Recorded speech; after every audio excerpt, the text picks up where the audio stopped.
Today on The Brief, another tense conflict has unfolded in the Middle East as Israel, with the backing of U.S. President Donald Trump, claims sovereignty over the disputed Golan Heights territory in Syria, garnering strong condemnation from across the globe and amid brutal Israeli airstrikes on the besieged Strip.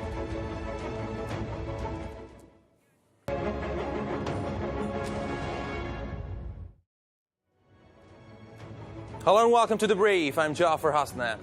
It's been an intensely developing week in the Middle East, specifically in the Israel-Syria border region. It all started earlier this week after a shocking announcement from the U.S. President Donald Trump, as always, via Twitter.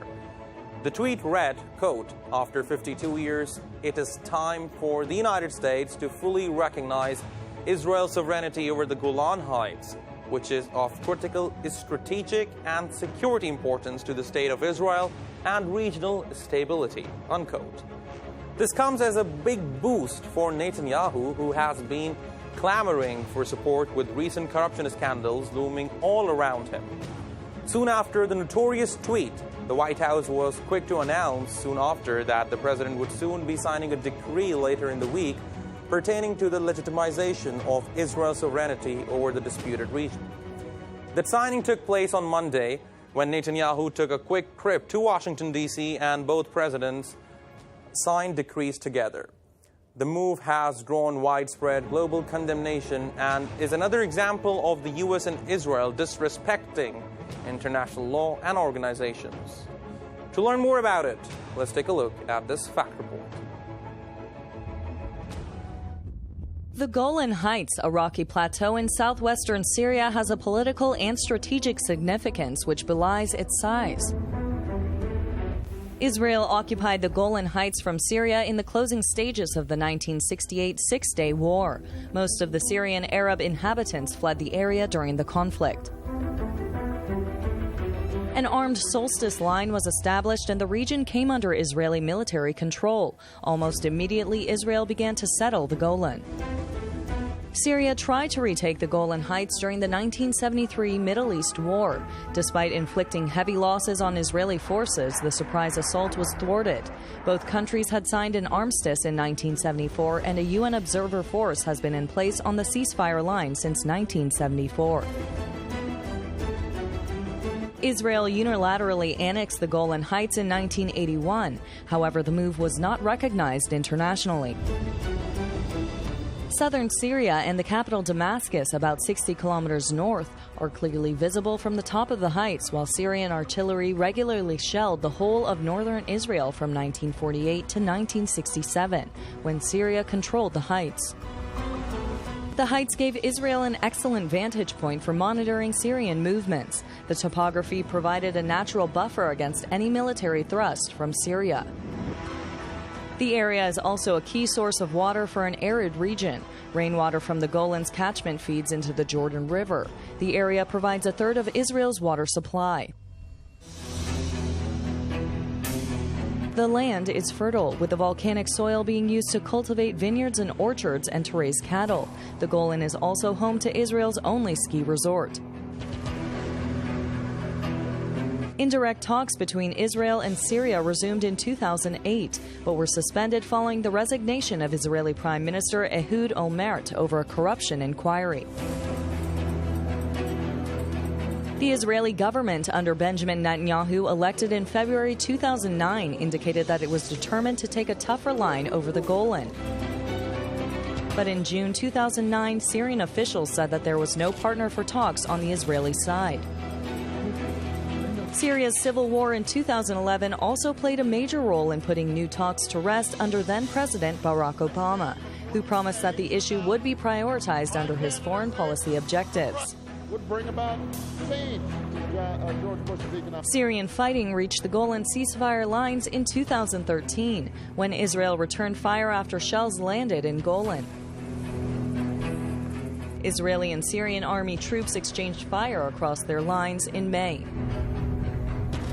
U.S. President Donald Trump said on March 21st that it was time to recognize Israeli sovereignty over the Golan Heights that Israel seized from Syria in 1967, marking a dramatic shift in the U.S. policy and giving a boost to Israeli Prime Minister Benjamin Netanyahu in the middle of his re-election campaign. So this was a long time in the making. It should have taken place many decades ago. Later on, Trump signed a decree on March 25th at a meeting with Israeli Prime Minister Benjamin Netanyahu, saying that the United States recognizes Israel's sovereignty over the Golan Heights, territory that Israel seized from Syria in the 1967 Middle East War. The decree formalized Trump's statement on March 21st, saying that it was time for the United States to fully recognize Israeli sovereignty over the Golan. Trump's declaration is the latest U.S. step to fuel anger in the region, both in states that are hostile to Israel and others that have relations with it and are allied to the United States. Turkish President Recep Tayyip Erdogan criticized U.S. President Donald Trump's statement, in which he said it was time to recognize Israeli sovereignty over the Golan Heights. Türkiye'nin ve İslam İşbirliği Teşkilatı'nın böyle hassas bir meselede sessiz kalması, emrivakilere boyun eğmesi düşünülemez. Golan Tepelerinin işgalinin meşrulaştırılmasına asla izin veremeyiz. Syrians living on the Israeli-occupied Golan Heights have reacted with dismay to U.S. President Donald Trump's support for Israeli sovereignty over the mountainous plateau. أستغرب بهذا الرئيس ترامب الذي يعتبر نفسه رئيس. لا أعلم ماذا يقول له نتنياهو فهو ينفذ. لا أستطيع أن أفهم ذلك يعني. طالما أنه قرار مجلس الأمن رقم 497 يعتبر بأن الجولان باطل ولاغي نظام الجولان. فلماذا كل هذه المساعي؟ وهذه الأمة الجولانية التي توفت اليوم تؤكد على نضال أهل الجولان ضد هذا المحتل. Israeli Prime Minister Benjamin Netanyahu welcomed Trump's recognition of Israeli sovereignty over the Golan Heights. Against Israel. Mr. President, over the years, Israel has been blessed to have many friends who sat in the Oval Office. But Israel has never had a better friend than you. Many commemorators see Trump's declaration as a timely boost for Israeli Prime Minister Benjamin Netanyahu, ahead of Israeli elections scheduled for April 9th, in which he has been dogged by corruption allegations.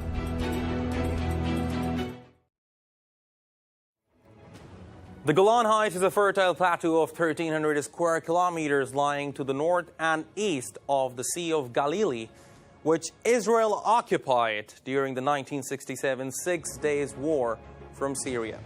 We'll take a look at the details of Golan Heights now. What are the Golan Heights? As I told you earlier, it's a territory in Syria's southwest corner near the Sea of Galilee, rural and mountainous, mostly empty with fewer than 50,000 people.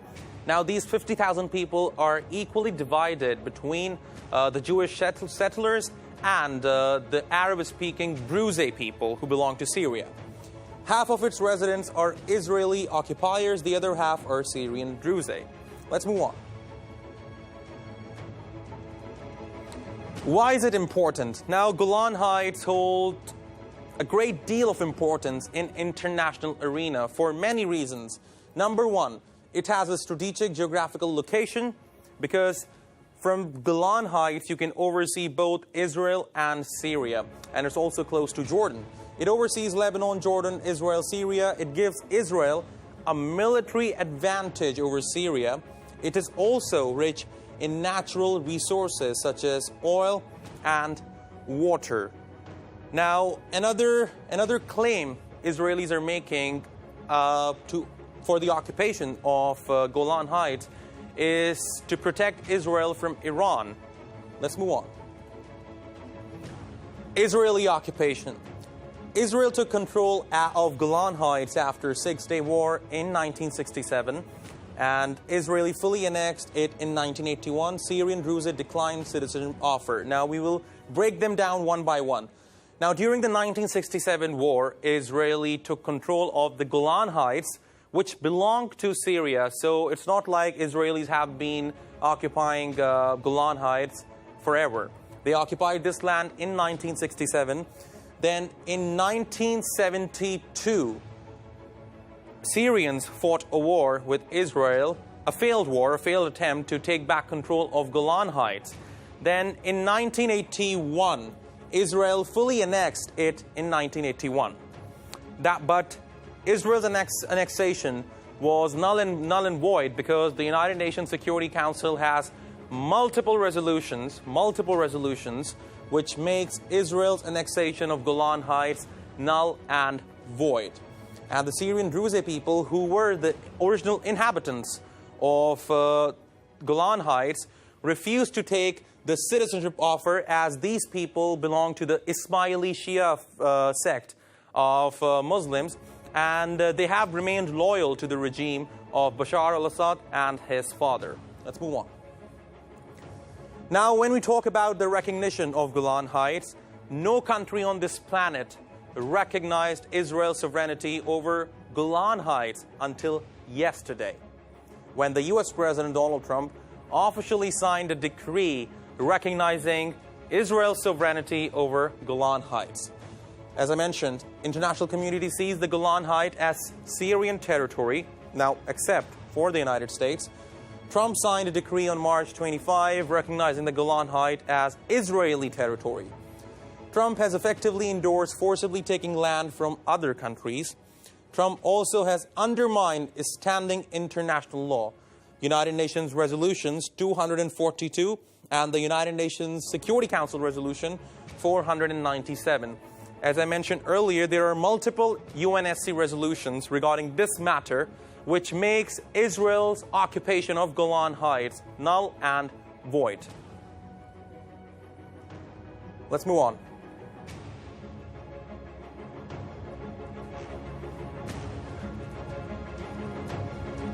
All right, now, when we talk about the reactions of Golan Heights, many leaders from around the world have criticized the move of the United States to recognize Israel's sovereignty over Golan Heights, as countries around the world consider Golan Heights a part of Syria.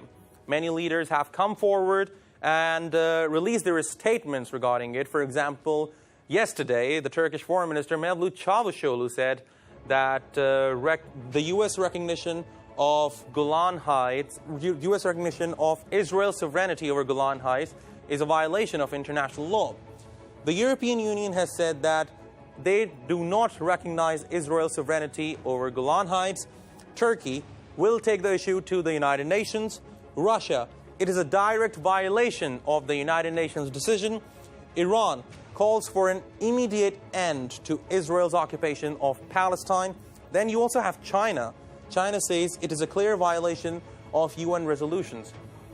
It is quite evident from the recent statements of leaders from all across the world. Mahathir Mohamad, the Prime Minister of Malaysia, also made a statement. The Turkish President Recep Tayyip Erdogan also made a statement.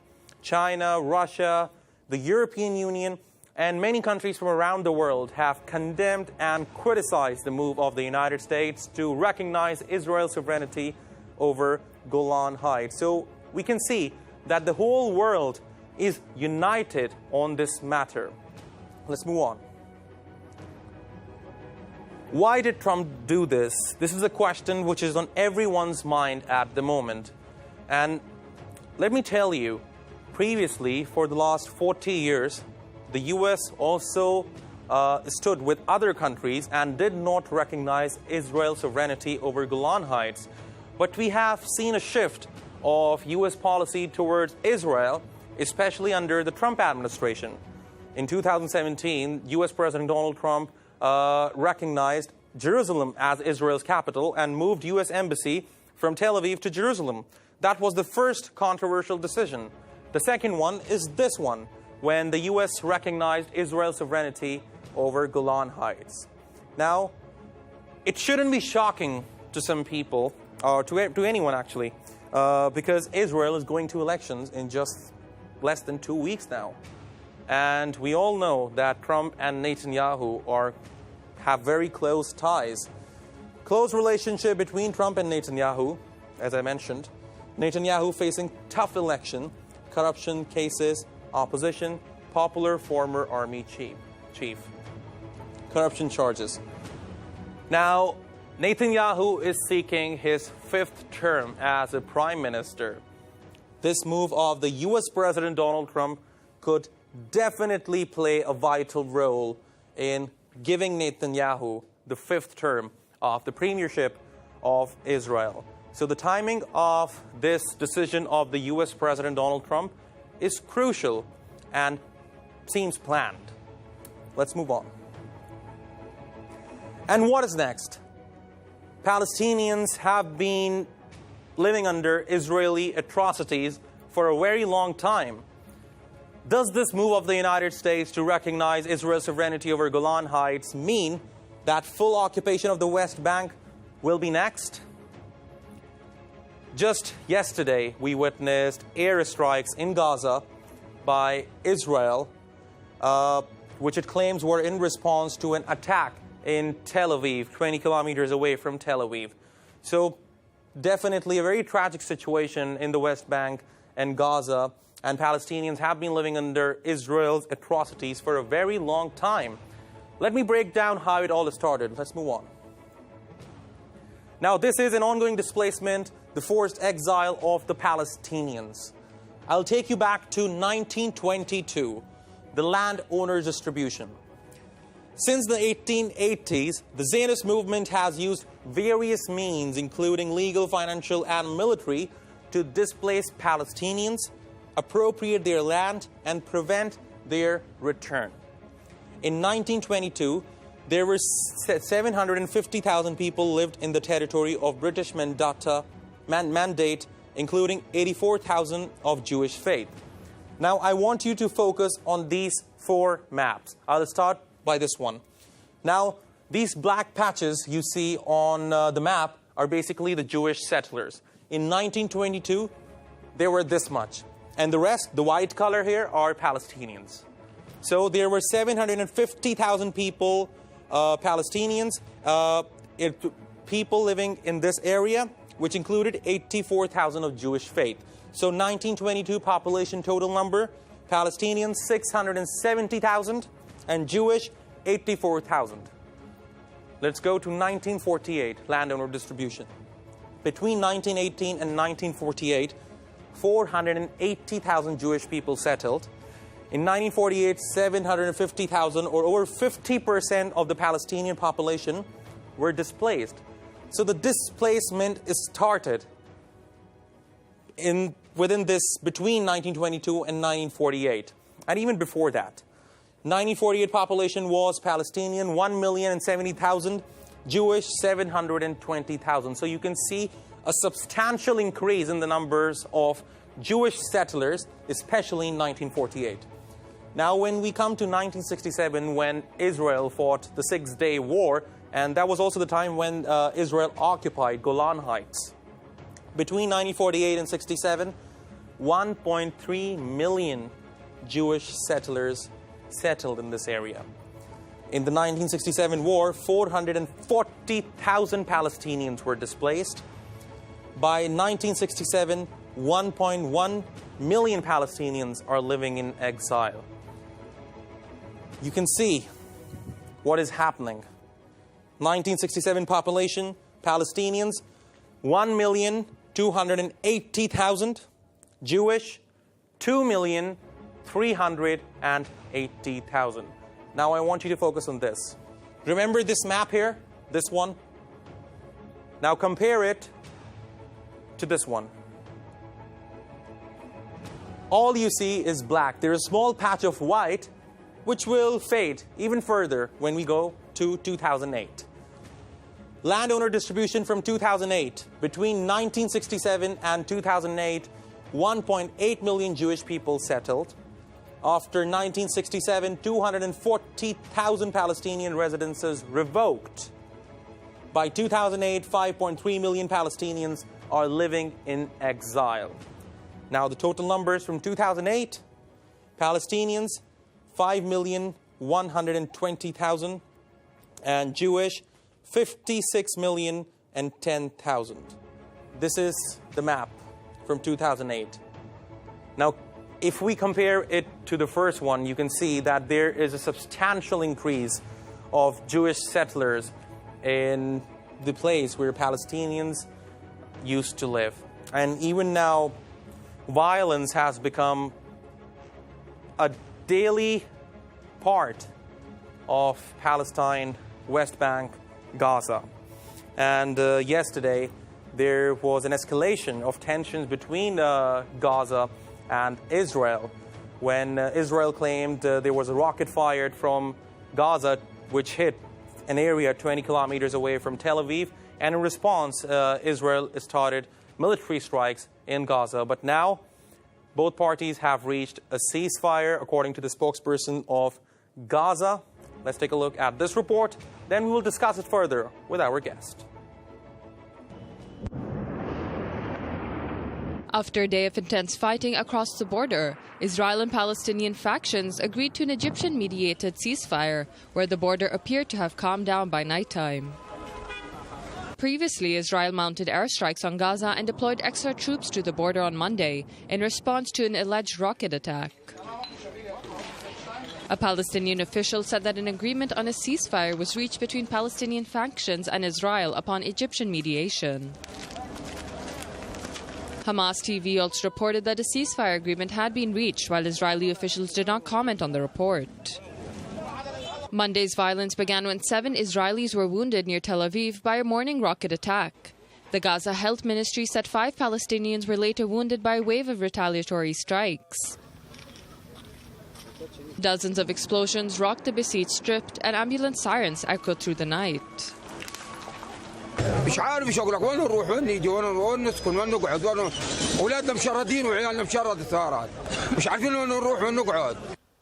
Sirens also rang out in Israeli towns near the border, sending residents running for shelter as a barrage of short-range rockets were launched into Israel. No casualties were, however, reported.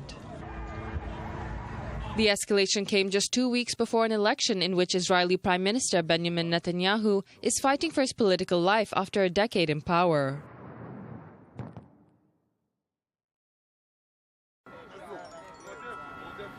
And joining me now to discuss this further is journalist Sami Ziyara from Gaza. Sami, thank you very much for joining us on ANews. Let me start by asking you, what can you tell us about the latest developments? The latest since last night, the Israeli embarked 5 civilian houses. These 5 houses were destroyed completely by the Israeli team. The casualty, according to Minister of Health, 10 people were injured lightly. Also, the Israelis are hitting more than 20 farm land in Gaza Strip, in Khan Younis, in Rafah, east of Jabalia, east of Betlaya, and also they are hitting the warehouses which in Shijaiya neighborhood. For the time being, the Israeli drone still in Gaza sky. Up till now, there is no official declaration for ceasefire, but since Benjamin Netanyahu arrived in Tel Aviv, this was Israeli meeting, cabinet meeting. They decide to keep it quiet how it is, but for the time being, the situation is very sensitive because there is no official declaration that there is a ceasefire between the Israeli and the Palestinian group. It's right now it's quiet, but the tension situation is still going on in Gaza, especially that there is no official declaration for ceasefire. The Egyptian delegation, they try to make pressure on both sides. The Palestinians, they accept the ceasefire, but the Israelis, they don't. And this is what they declared officially, that we are not going to accept this ceasefire till that the Palestinians, they're supposed to stop, the marching of which is going on this year right now. They're supposed to stop launching balloons and etc. But for the time being, there is no official declaration for ceasefire, so the situation is very sensitive. We are waiting to see what's going to be developed, the situation this night. Now, Sami, when we look at the timing of the U.S. decision to recognize Israel's sovereignty over Golan Heights, don't you think the timing is also quite controversial because Israel is going to elections in just about 2 weeks from now? Yeah, absolutely. I totally agree with you, especially the United States, they consider Israel, or they are dealing with Israel as a son or as a base of the United States. And this is not the first time that the United States, they are giving, something big for Israel. They gave them before, or they recognize Jerusalem, or they consider Jerusalem as the capital of Israel, and this is not right because Jerusalem is the capital of Palestine. And right now, Trump, he gave, permission to the Israeli that Golan is part of the Israeli, and this will make the international, or not all the Arab countries, they're supposed to be angry from this decision, but look like the United States, they are not really concentrate, or they didn't consider that there is Arab country and there is Arab nation, which they're going to be upset and they're going to be angry from this decision. So I believe, that as soon as President Trump continue to control the United States, he will give more facility and more issue for the Israeli side. So this will make, all the Arab regime and Arab nation and Arab leaders, they're supposed to make him frustrated, and they're supposed to make him angry. But otherwise, although, if they're going to become frustrated or angry, he didn't caring about the Arab regime and Arab countries. And so because of that, he continued giving something used for the Israeli as a gift, and because it's considered, that the Israeli is the base of the United States. Sami Ziyara, thank you very much for talking to us on ANews. Now, as I mentioned earlier, yesterday, the U.S. President Donald Trump signed an official decree recognizing Israel's sovereignty over Golan Heights. Let's take a look at the signing ceremony. In a moment, I will sign a presidential proclamation recognizing Israel's sovereign right over the Golan Heights. The state of Israel took control of the Golan Heights in 1967. The United States President Donald Trump has stamped his signature on yet another scandalous issue. The U.S. leader signed a proclamation recognizing the Golan Heights as Israeli territory. And today I am taking historic action to promote Israel's ability to defend itself and really to have a very powerful, very strong national security, which they're entitled to have. Israel occupied the geostrategic Golan Heights during the 1967 Middle East War. Under my administration, the unbreakable alliance between the United States and Israel has never been stronger. Israeli Prime Minister Benjamin Netanyahu hailed Trump for his decision regarding Golan Heights, saying that Israel has never had a better friend. Mr. President, you've done it not once, but twice, with your bold proclamation on Jerusalem and with your bold proclamation today on the Golan.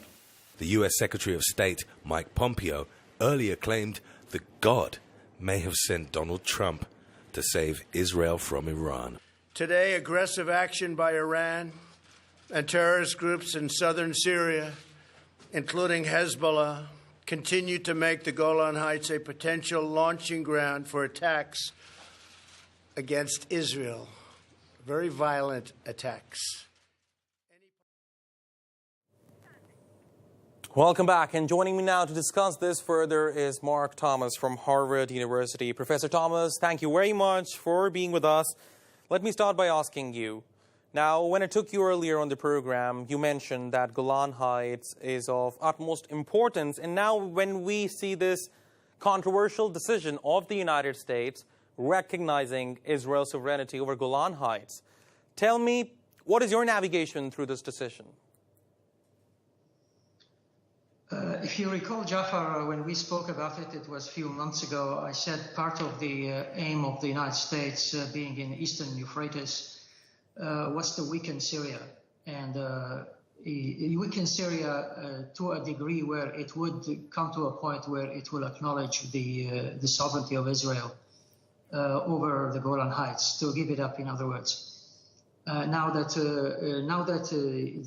at least Donald Trump decided to go out of Syria, at least said that in the beginning, but then he faced opposition and then he changed his mind. He compromised to bring the troops down to 400.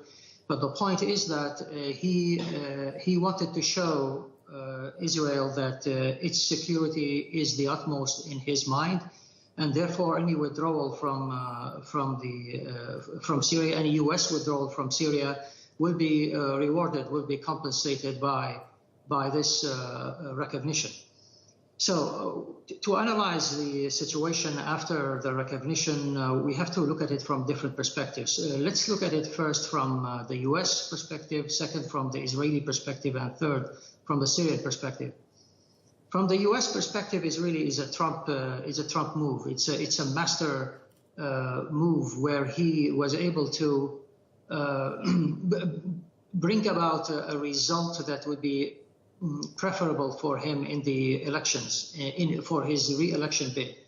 So what he achieved with this is he showed that he is the most trusted ally of Israel compared to all of the American presidents in the past, because he made two promises and he delivered on these promises. First, moving the U.S. embassy to Jerusalem, and second, acknowledging the Israeli sovereignty over the Golan Heights. So by this, he can show that that he means what he says. He's a strong leader, and he is so pro-Israel. So he can, in this sense, he can have all of the intellectuals who are in the United States, the pro-Israeli intellectuals, which are most of the intellectuals, who will back him up.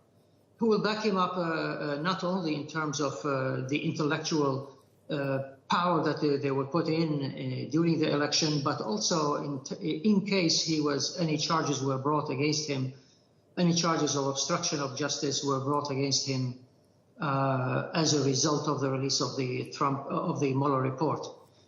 So for him, it's a very smart move, and it was done in the right time, at the time where Syria is the weakest, where it is the government is weakest.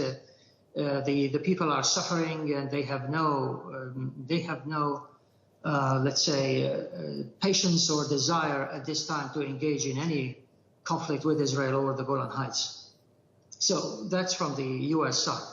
From the Israeli side, Israel has the initial plan of Israel after occupying the Golan Heights, along with the West Bank and the Sinai, was to hold on these territories and exchange them for recognition of Israel. The plan was that because the Arabs did not recognize Israel, so what we do is we take the land, we keep it as long as possible, and then we exchange it for recognition. Now that worked regarding Sinai, because they didn't feel very strongly about Sinai, but the Israelis didn't really want to abandon the West Bank or the Golan Heights, and that was clear during the Camp David negotiations. During the Camp David negotiations, the Israelis showed that they are not interested in giving up either the Golan or the West Bank. And because of that, as we know, that the settlement activities kept on going and intensified. So if you are planning to give it up, then you wouldn't probably invest so much in settlement activity. So Israel, in other words, preferred to keep the land over having peace. I mean, if Israel can have, it wants to have both. It wants to have peace and it wants to have the land. But if it has a choice between either this or that, it shows that it prefers to keep the land at the expense of peace. Now, from the Syrian side, at least from the Syrian and the Arab side in general, or maybe the Muslim world at large, this was a final blow for U.S. diplomacy. In other words, it's Trump drives the final nail in the coffin of U.S. diplomacy when it comes to the Arab-Israeli conflict, because after now, the U.S. will have no leverage, no political diplomatic leverage apart from a military power to have any influence in any future talks or any future negotiations between the Arabs and the Israelis. And actually, there is no grounds for any negotiations after now, especially not with Israel and all of the axis that is supporting Israel. Not with Syria and all of the axis that is supporting Syria. So this brings us a bit closer to, let's say, one step away from peace and one step closer to war. What shape that war will take, I don't know. This would be a big question. It all depends on the future. Let's hope not. But Professor, another important question I would like to ask you. Now, you have lived in Syria yourself. Tell me, what is the significance of Golan Heights? People feel that it is part of their country. They have been, they grew up knowing that this is part of their country, but they also grew up by being exposed to the frequent Arab-Israeli wars. The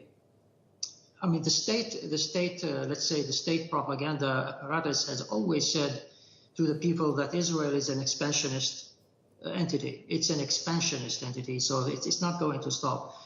In the schools, I remember they used to show us Israel in 1948, then Israel in 1967, and then the invasion of Lebanon in 1982. So it shows that how Israel was expanding. Now, most people didn't believe that up until the invasion of southern Lebanon. But after that, I think people have been convinced that the conflict with Israel is a serious one, and it is a pivotal one. It's more like a conflict over land that is not going to end. So people, regardless of who you are going to talk about, whether they are pro-regime or anti-regime, they don't feel good about this move. Almost all Syrians, actually, they would like to have the Golan Heights back, including the people who are living there. Incidentally, there were more than 100,000 that fled the area of the Golan Heights during the Israeli invasion, and those people were not allowed to return. So the remaining people who are living there, the Druze that you mentioned, have been there since the beginning. So they didn't leave. So there are refugees who would want to go back to their homes, but they haven't been able to, and then they have children and grandchildren and so on.